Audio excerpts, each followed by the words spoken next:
आज सकाळी दोन्ही लेकींची फरमाईश होती की खूप दिवस झालं मेथीचे पराठे बनवले नाहीत, त्यामुळे आज मेथीचे पराठे बनवायचे. आणि माझं कसं असतं, पराठे बनवायचे म्हटलं की सगळे घरी हवेत आणि गरम गरम पराठे खाता यायला पाहिजेत. तर पराठे बनवण्यासाठी तुम्ही या पद्धतीनं नक्की बनवा. खूप मस्त आणि खुसखुशीत पराठे होतात. तर पराठे बनवण्यासाठी इथं ना अर्धा किलो गव्हाचं पीठ घेतले, त्याच्यामध्ये 200 ग्रॅम इथं मी डाळीचं पीठ घेतले, मसाल्याच्या डब्यातला अर्धा चमचा हळद टाकली, मसाल्याच्या डब्यातला 1 चमचा चटणी टाकली, मुठभर कोथिंबीर टाकली, मेथीची अर्धी जुडी स्वच्छ नीट करून बारीक चिरून धुवून अशी टाकून घेतली.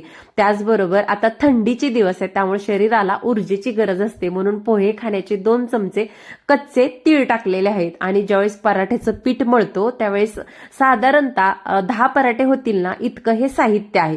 तर त्याच्यासाठी पोहे खाण्याचे 3 चमचे इतकं मी मीठ घातलेले. थोडंसं मीठ नॉर्मल पराठ्यांसाठी जास्त घालायचं, म्हणजे लहानांपासून मोठ्यांपर्यंत आवडीने खातात. त्याचबरोबर मसाल्याच्या डब्यातला अर्धा चमचा जिरं आणि अर्धा चमचा ओवा हातावरती घट्ट असा चोळून मस्त असा त्या पिठामध्ये टाकून घेतला होता.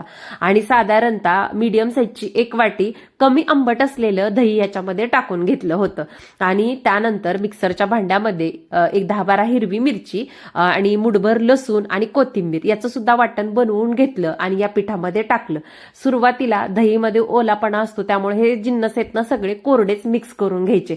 छान असे कोरडे मिक्स करून घेतले ना मग आपल्याला पाण्याचा अंदाज येतो. आणि थोडं थोडं पाणी घालत या पिठाचा जास्त घट्टही नाही आणि जास्त मऊसर असा गोळा करायचा नाही, मीडियम गोळा करून ठेवायचा. साधारणतः 15-20 मिनिटं हे पराठ्याचं पीठ भिजत घालून ठेवायचं, म्हणजे पराठे अगदीच उत्तम टेस्टी होतात आणि दह्यामुळे तर खाण्यासाठी अप्रतिम लागतातच. मस्त असं इथं बघा माझं पराठ्यांसाठी लावण्यासाठी पीठ घ्यायचं चालू होतं. आणि मोठी लेक जी आहे ती थोडंसं आज घरातली आवरावर केली आणि दिदोला सुट्टी होती इलेक्शनमुळं, त्यामुळं मग म्हटलं चला आज छान सगळेजण घरी आहेत आणि सगळ्यांना गरमागरम पराठे खाता येतील. आणि त्या दोघींची खूप दिवसाचं चाललं होतं की कर म्हणून मग आज सगळी तयारी केली. आणि मोठ्या लेकीनं मी इकडं पराठ्याची तयारी करते तोपर्यंत नेहमीप्रमाणे माझा अर्धा किचन ओटा हा स्वच्छ पुसलेला असतो, जेणेकरून केलेल्या भाज्या त्या गोष्टी तिकडल्या साईडला उचलून ठेवतात. तर तिनं त्या सगळ्या गोष्टी अर्धा किचन ओटा जो होता तो सगळा न सांगता तिनं पुसून घेतला. तोपर्यंत कृष्णा सुद्धा आज ट्युशनवरून घरी आली.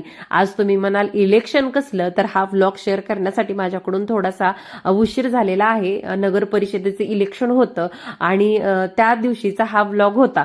मस्त असं बघा इथं पराठ्यांसाठी एक गोळा छोटा घेतला, जशी आपण चपाती लाटतो ना त्याच पद्धतीनं घडीचा पराठा केलेला आहे मी.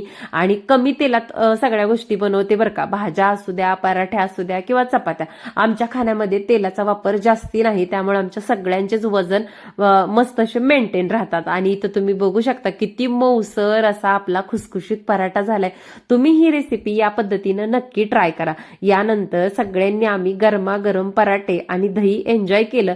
दुपारी थोडासा वेळ होता तर आहोंना म्हटलं चला सोप्याची थोडीशी दिशा आपण चेंज करूया.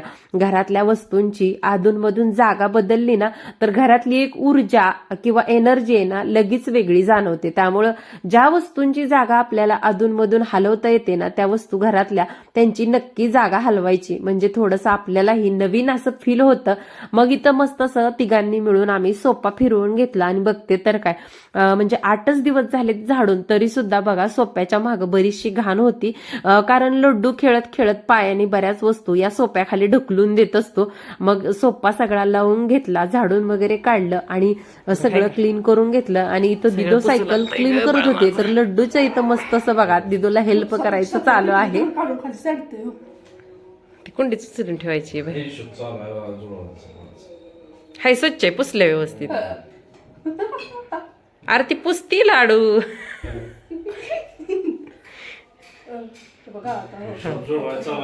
बाळ माझं ग एकटं मनाने काम करते तेवढं सगळं आहे का बघ, आहे का निघलं नाही ते दाखवतंय सगळं. इथं निघलं नाही तिथं निघलं नाही.